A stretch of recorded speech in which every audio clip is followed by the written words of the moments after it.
Bonjour à tous, bienvenue sur ma chaîne YouTube. Alors si tu viens tout juste de cliquer sur la vidéo, surtout reste, on va partager un bon moment. Alors je me présente, je m'appelle Bintou, je suis une chef d'entreprise, ça fait 12 ans que j'entreprends. Je suis mère de 4 enfants, dont des jumeaux. Je suis esthéticienne et je coach pas mal de femmes dans l'entretien de leur peau. Alors aujourd'hui, je tiens à partager avec toi une image. Je veux juste que tu regardes l'image et que tu ressentes l'émotion de cette femme. Regarde bien cette image. Ça y est? Ok. Alors, je sais que beaucoup d'entre vous vont se dire, c'est une femme qui est apparemment heureuse de porter ses jumeaux, qui a une méthode, africaine, donc un portage africain. Donc, à part voir l'émotion d'une femme heureuse et des enfants très très beaux, qui ont l'air d'être en sécurité avec leur maman, on ne voit pas plus. Alors moi, quand j'ai vu cette image, je peux vous dire que j'ai eu un instant de blocage. Quand j'ai vu cette image, je suis retournée 13 ans en arrière. Et ça m'a fait un déclic. Quand j'ai vu cette image, j'ai regardé cette femme et je me suis reconnue dans cette image. Je me suis reconnue. Je n'étais pas aussi souriante, mais je me suis reconnue. Et depuis, quand j'en ressens le besoin, je regarde cette image. Parce que cette image me fait rappeler une période de ma vie qui a été vraiment très difficile pour moi et mes jumeaux. Donc c'est de cela dont je vais vous parler. Il y a quelques mois, je vous ai parlé de mon entreprise. Je vous ai fait une vidéo où je vous disais que c'était grâce à mes jumeaux que je me suis lancée dans l'entrepreneuriat, que j'ai eu la force en fait d'enfin créer, parce que c'est un désir que j'ai eu que j'avais depuis mes 13 ans. J'avais envie de créer une entreprise, mais je ne savais pas. J'avais aussi des peurs, j'avais aussi des doutes.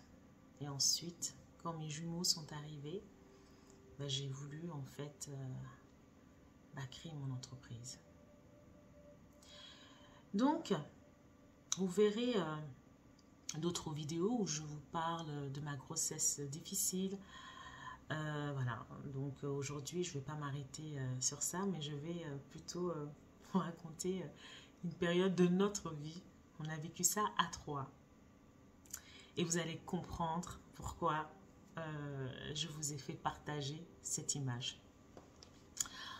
En fait, j'ai décidé de me former pour devenir une entrepreneuse. Je le dis à chaque fois, on ne naît pas entrepreneur, on le devient.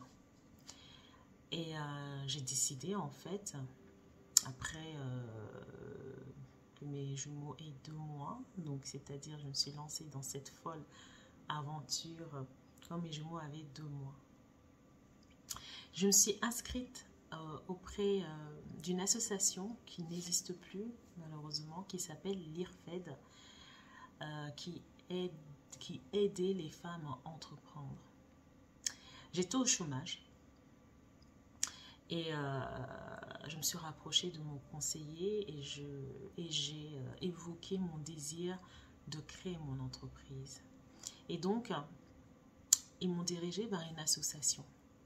J'ai parlé de mon projet. J'avais cette envie de lancer ma gamme de produits cosmétiques. J'avais l'idée, j'avais l'envie, le désir, mais je ne savais pas du tout comment faire. Je ne savais pas. Je ne savais pas par où commencer, j'étais un peu perdue. Je sais que j'avais l'idée, j'avais la motivation, j'étais très déterminée, mais je ne savais pas par où commencer. Et donc, on m'a dirigée auprès d'une association, donc cette association qui s'appelait l'IRFED. J'ai eu des échanges avec la responsable de l'époque et j'ai pu en fait me former pendant 6 mois pour devenir une future entrepreneuse. Donc j'ai été, on va dire, à l'école de l'entrepreneuriat pendant 6 mois. Vous imaginez, à 30 ans, reprendre, entre guillemets, l'école, parce que j'y allais de 9h30 à 17h30, tous les jours, et cela pendant 6 mois. Voilà, c'est vrai que, vous imaginez, je venais juste d'avoir mes jumeaux, et j'ai juste profité d'eux, on va dire de 2 mois seulement. Je me suis reposée 2 mois. Et je dis à mon mari, écoute, je veux vraiment me lancer dans l'entrepreneuriat. Il me dit, t'es sûre? Je dis, oui, je veux vraiment réaliser mon rêve. Je veux atteindre mes objectifs. Et avant de lancer mon entreprise, je veux me former. Je veux en fait être prête. Je veux connaître ce monde. Je veux savoir qu'est-ce que je dois faire. Voilà, je veux que ça soit clair. Je veux dessiner mon projet et enfin pour pouvoir le réaliser. Et donc, je me suis inscrite à l'IRFED. J'étais toute heureuse, toute contente. Est-ce que j'avais peur? Non, parce que j'ai toujours travaillé. Donc, je ne suis pas du tout une femme qui aime rester à la maison. J'ai du mal. Donc, au bout de 2 mois, j'en avais déjà assez de rester à la maison. Parce que j'ai toujours travaillé. J'ai commencé à travailler, on va dire, à 22 ans, 23 ans. Donc, voilà, j'ai toujours travaillé. Et c'était dur pour moi de rester à la maison. Les couches, les biberons, l'allaitement. C'était pas... Voilà, ça allait un temps, mais j'avais envie. J'avais envie de me lancer dans une nouvelle aventure. J'avais envie de me surpasser. Voilà, de voir où sont mes limites. Parce que j'ai toujours eu envie d'entreprendre, mais j'avais peur. J'avais peur. Et donc, un matin, le premier jour, il pleuvait, il faisait froid. Je prenais mes jumeaux. À l'époque, j'habitais dans un appartement au 7e étage. Et j'avais trouvé une nounou malienne qui gardait mes jumeaux. Ça se passait très très bien. Et donc, le matin, je m'occupais de la première qui, à l'époque, avait 3 ans. C'était une fille. Et je m'occupais aussi des jumeaux parce qu'il fallait que je les prépare. Donc, tous les matins, je me levais très tôt, vers 6h du matin, le temps de me préparer la première, ensuite les jumeaux, donc accompagner la première à l'école avec les jumeaux, donc j'étais au 7e étage. En plus, à mon étage, vous savez, ce sont les ascenseurs ne s'arrêtent pas à tous les étages en fait, s'arrêtent au numéro pair. Et au début, ça se passait bien. Pendant 1 mois, ça s'est bien passé, voire même 2 mois. Ça s'est très très bien passé. Et un jour comme ça, je vois un message. Le propriétaire qui affiche un message. Ce message dit que l'ascenseur va avoir des travaux pendant 6 mois. Au début, j'ai pas cru en fait. J'ai relu le message. Ascenseur en réparation. Une panne. une panne qui risque de durer 6 mois. Parce que le matériel, en fait, la pièce venait, je ne sais pas de quel pays, bref. Et donc, l'ascenseur a été condamné à une immobilisation de 6 mois. Une immobilisation de 6 mois.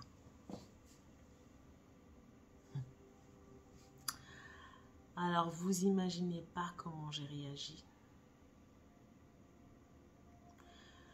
Quand je suis montée à pied, non, la première fois, je suis pas montée toute seule. J'ai appelé mon mari, il est venu, il a pris un jumeau, moi j'ai porté le deuxième.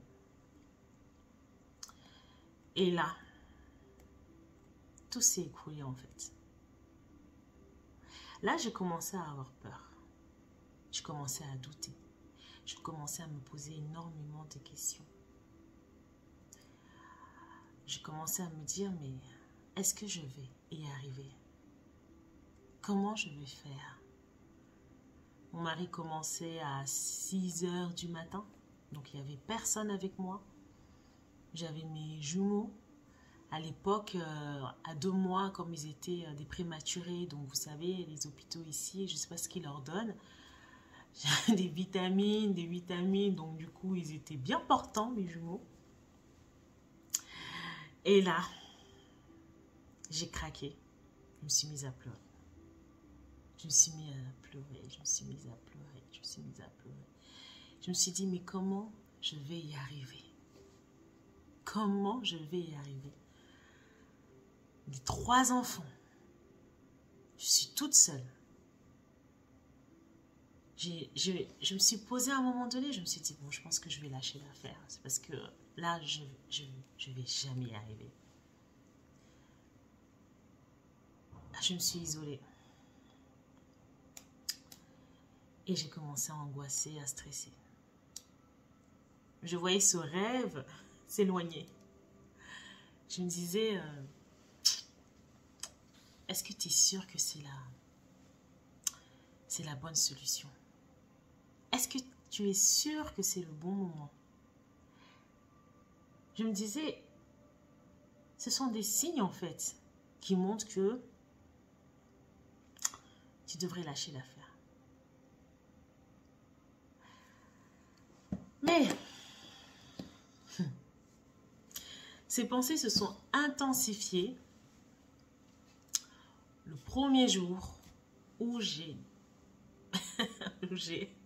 ouvert la porte et je me suis dit, waouh, comment je vais faire? Donc la seule option que j'ai eue, j'ai pensé à ma mère et je me suis dit, bah allez, tu es habillée en tailleur, ok, tu as 3 enfants, ok, tu vas pas encore laisser les problèmes, les embuscades barrer ton chemin. Donc du coup, j'ai pris ce tissu africain et j'ai mis à dos un de mes jumeaux. Je l'ai porté, j'ai attaché. Je prenais ma fille, je lui ai donné la main et je portais un deuxième jumeau. Et on a commencé cette folle aventure ensemble. Je descendais les escaliers du 7e étage jusqu'au rez-de-chaussée. Quand je l'ai récupéré, des fois mon mari finissait tard, je récupérais ma fille parce qu'elle restait au goûter et rebolote. Quand j'ai récupéré les jumeaux, j'en mettais un au dos.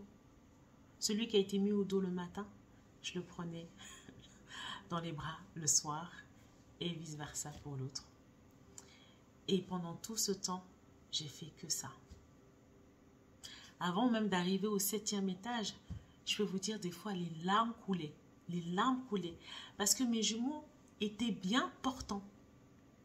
Ils avaient plus de 4 kilos. Donc j'avais au moins une charge de 8 kilos, voire 9 kilos. Et c'était comme ça, le matin en descendant et le soir en remontant. Et plus c'était dur, plus j'ai regardé mes jumeaux, je me disais, en fait, ils n'ont pas mérité ça, mes enfants. Je me disais, si j'abandonne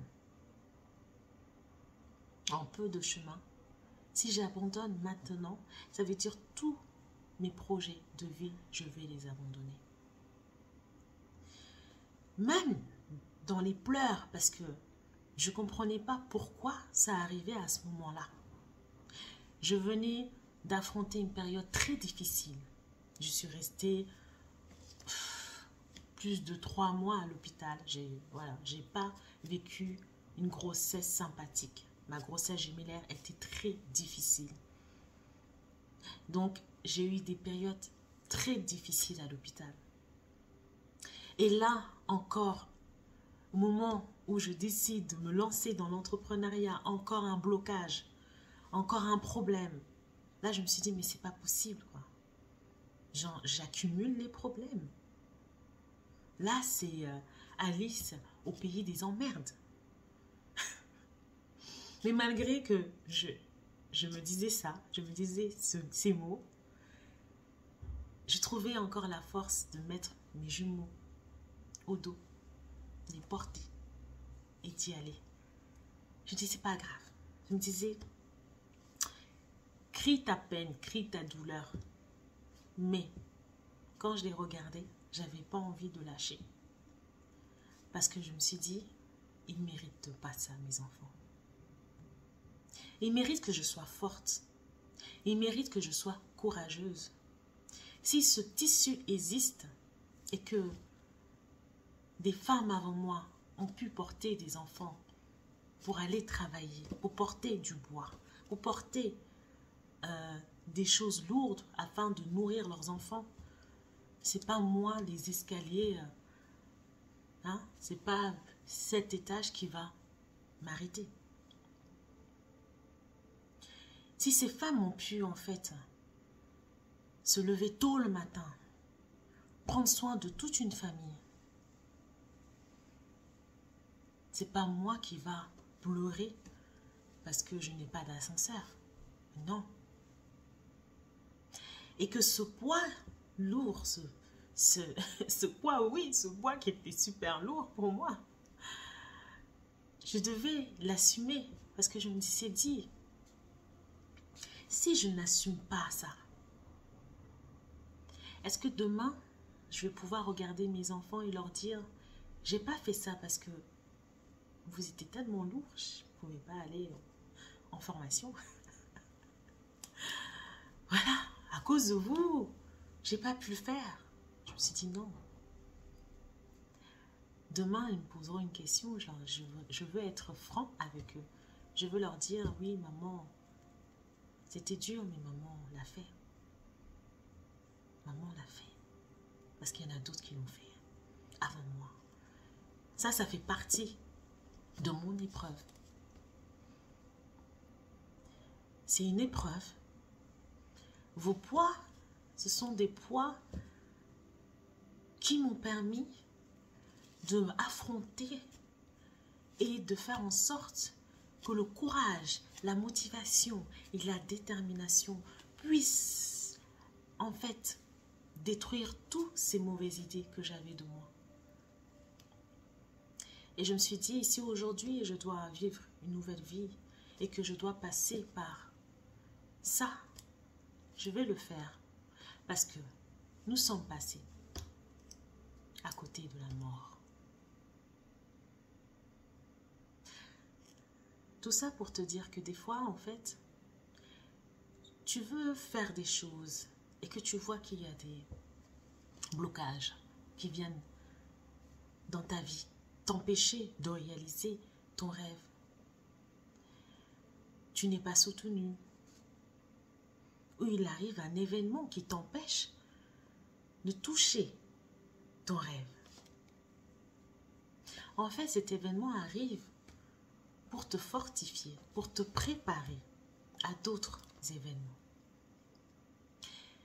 Ces événements arrivent, ces épreuves arrivent. Ils ne sont pas là en fait pour te décourager. Mais ils sont là en fait pour te fortifier.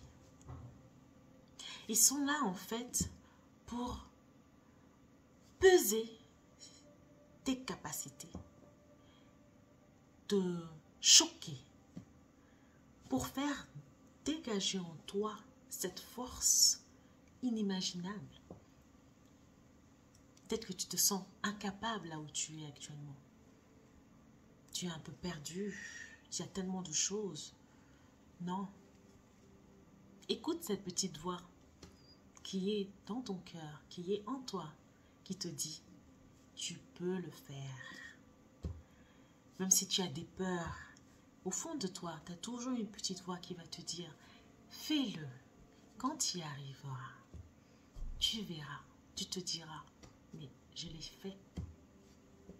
Quand tu y arriveras, un jour, tu t'assiras devant d'autres personnes, d'autres jeunes filles qui veulent aussi se lancer dans l'entrepreneuriat ou qui veulent faire des longues études ou qui ont tout simplement un projet pour être libre. Tu pourras t'asseoir et leur dire que moi aussi je suis passée à travers des difficultés.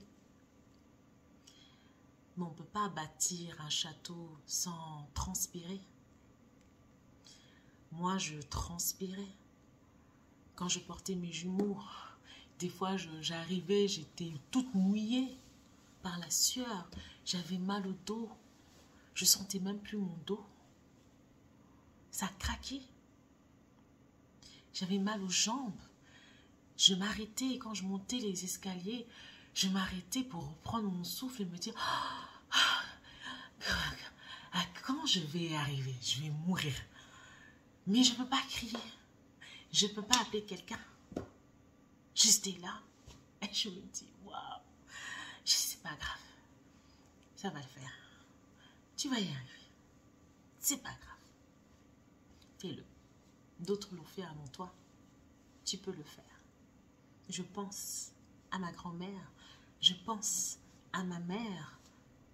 Je pense à ma famille qui est au pays. Et je me dis, non, ce n'est pas des petits escaliers qui vont m'empêcher d'être celle que je veux être. Donc j'ai avalé. Comme on dit chez nous, attrape ton cœur. J'ai attrapé mon cœur et je montais. Peut-être que je prenais beaucoup de temps à monter.